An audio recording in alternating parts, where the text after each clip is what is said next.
Je disais qu'à 14h28, ce pick-up était stationné en face de la pharmacie de l'hôpital Donka, pendant que ses occupants étaient en train de piller la dite pharmacie. Vous étiez où en ce moment? Parce que vous avez dit que et vous et vos hommes n'étaient pas là. Vous étiez où en ce moment, M. Pivi? Je dis bien que l'heure où vous parlez, j'étais dans le camp déjà. J'étais au camp. Le tribunal appréciera. Merci. Parlant de votre société, mon collègue vient de vous parler de votre société EES. Vous dites qu'il n'y avait pas de recrue de Caléa qui était embauché dans votre société? Non. Mathieu Collier, vous avez son nom dans votre société? Non. Vous n'aviez pas un Mathieu Collier là-bas? Non. Mathieu Collier, non, je ne pense pas. Vous connaissez le nom de tout le monde, M. Pivi, dans votre société? Qui? Vous connaissez le nom de tout le monde dans votre société? Mais je sais pas, c'est moi qui signe souvent la dernière signature. Mais il n'y a pas un nom de Mathieu Collier, non. Ils sont au nombre de combien, ceux qui constituent votre société, ceux qui composent la société? Bon, il y a, ça peut faire au moins 400 comme ça. 400. Ouais. Vous connaissez le nom de tout le monde? Je dis, je peux retenir, je retiens les noms de ces gens-là. Et si vous voulez, je peux vous envoyer la liste. Vous n'avez pas un Mathieu Collier là-bas, monsieur? Non, non, non. D'accord.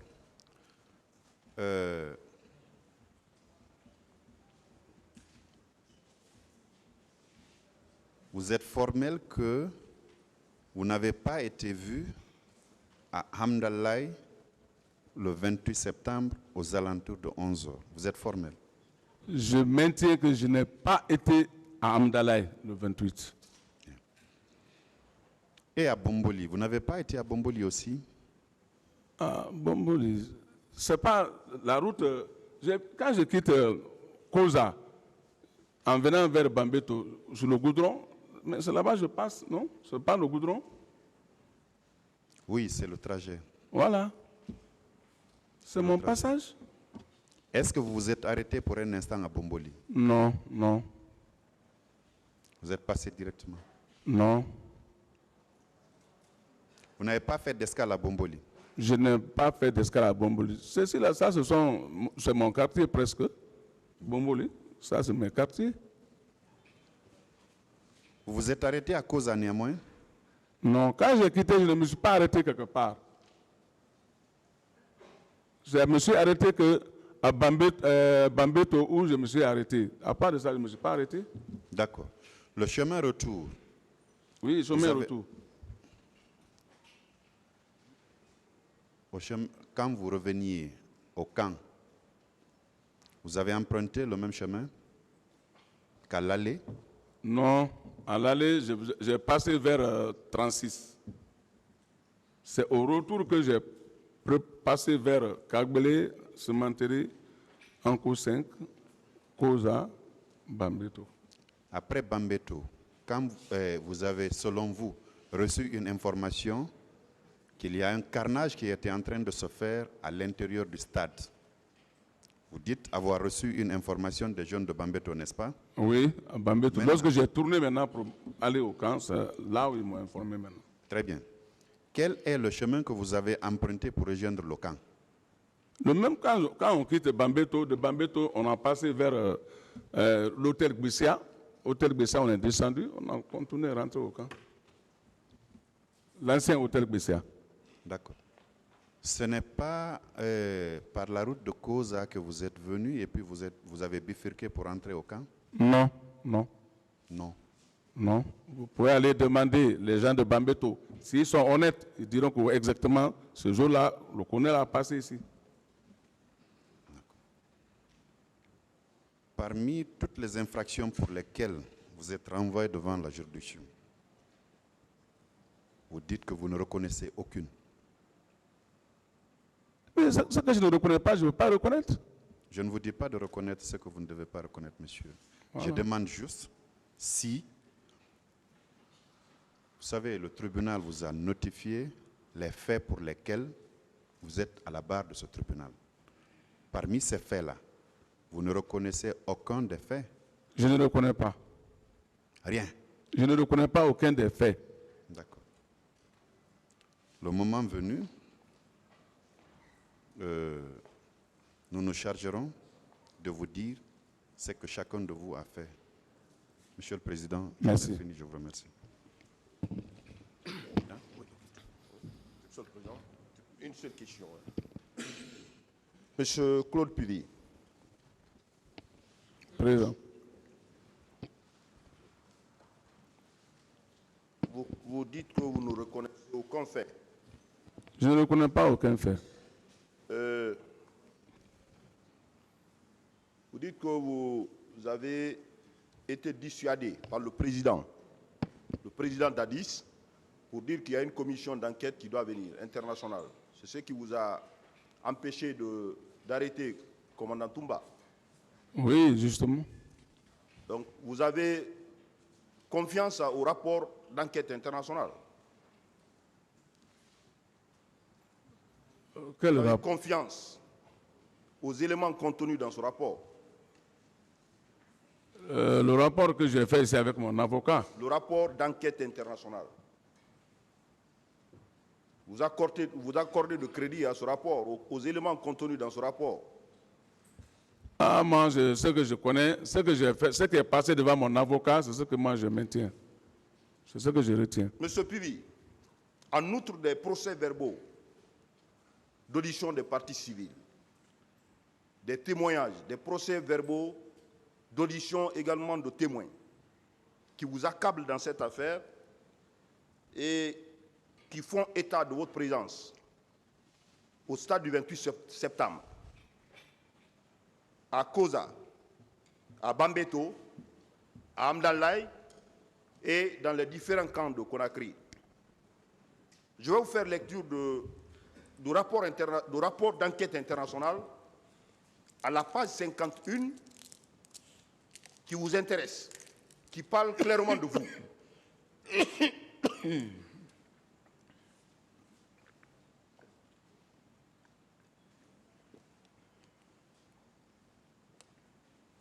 Qui parle clairement de vous, et la commission toutefois reçu des informations concernant la présence du capitaine Pivi en compagnie de ses hommes dans les environs du stade à partir de 11 heures. Selon d'autres informations, le capitaine Pivi aurait donné l'ordre à ses hommes de tirer. Il aurait également été vu à la terrasse avec des bérets rouges en train d'agresser les manifestants. Certains témoins des forces de l'ordre qui sont allés rapporter la situation au président durant la journée du 28 septembre vers midi et en milieu d'après-midi indiquent n'avoir pas vu le capitaine au camp Alpha Yaya Diallo. Qu'est-ce que vous en dites par rapport à ce paragraphe? C'est pas le rapport d'enquête internationale. là-bas, ce paragraphe, c'est pas vrai. C'est pas vrai? C'est pas vrai. Ces éléments contenus dans ce rapport, vous les niez également? Je dis c'est pas vrai. Je poursuis. Toujours avec le rapport international, les éléments qui vous concernent.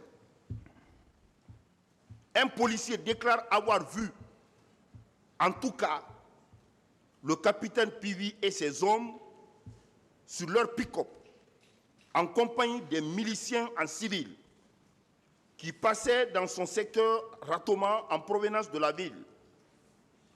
Le 28 septembre, vers 17 h, quelques témoins déclarent également avoir vu le capitaine Pivi et ses hommes tirer sur des gens dans la rue, à côté d'Amdalaï, dans l'après-midi. Oui ou non, cela conforte les déclarations du commandant Toumba, vous avoir vu également Amdalaï. Ce rapport conforte les déclarations de commandant Toumba pour vous avoir vu à Amdalaï. C'est pas vrai. Avec vos hommes. C'est pas vrai. Le capitaine Pivi, pour finir, aurait en outre arrêté un véhicule de la Croix-Rouge guinéenne pour empêcher le personnel soignant d'amener les blessés à l'hôpital de Donka. Qu'en dites-vous également? C'est pas vrai. Tout ça là, c'est pas vrai. C'est pas vrai. J'en ai fini pour moi, Monsieur le Président. Est-ce que la partie civile a des questions?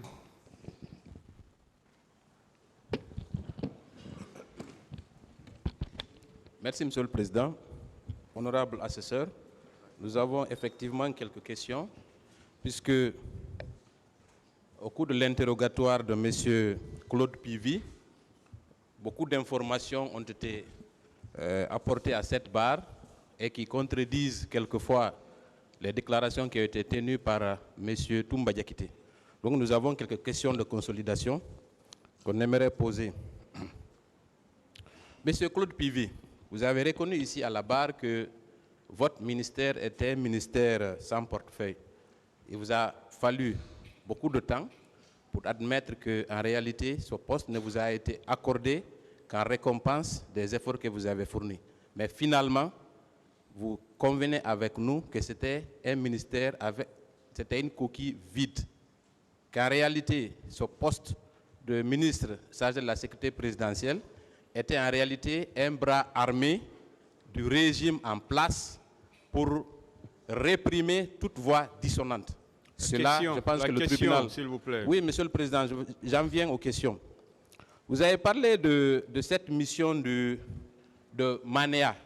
Vous avez indiqué qu'elle vous avait été ordonnée le 25 septembre. Pourquoi alors avoir attendu jusqu'au 28 septembre, jour fatidique, pour vous rendre, soi-disant, à Manéa pour exécuter cette mission? Pourquoi?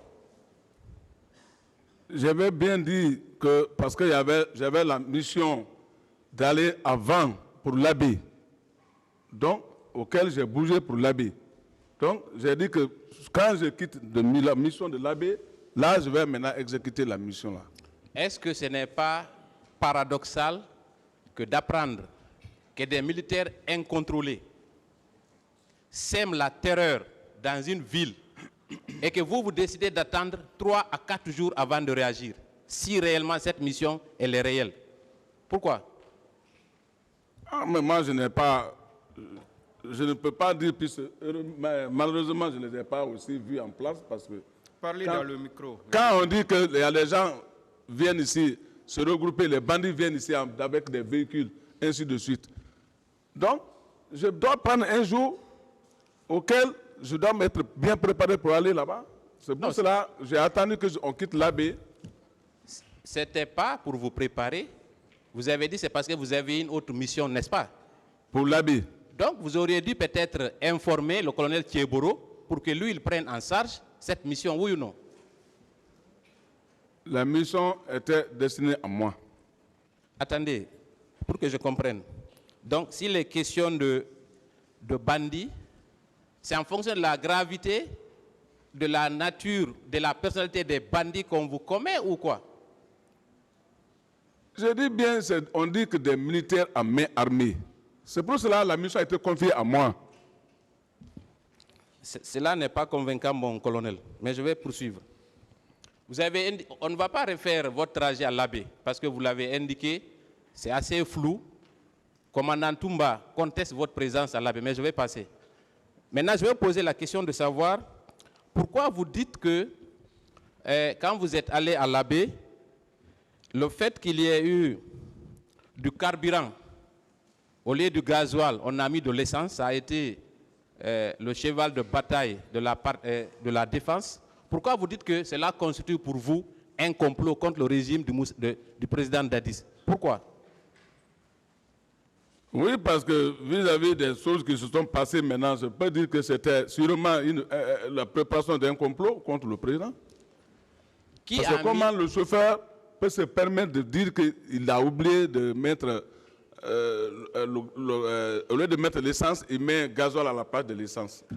Mais quand il fait ça avec un chef de l'État, ça c'est des questions. Est-ce que vous étiez présent au moment où le pompiste a changé, comment on appelle, a mis du gasoil au lieu de l'essence? Vous étiez présent sur les lieux? Non. Alors pourquoi vous dites que c'est un complot?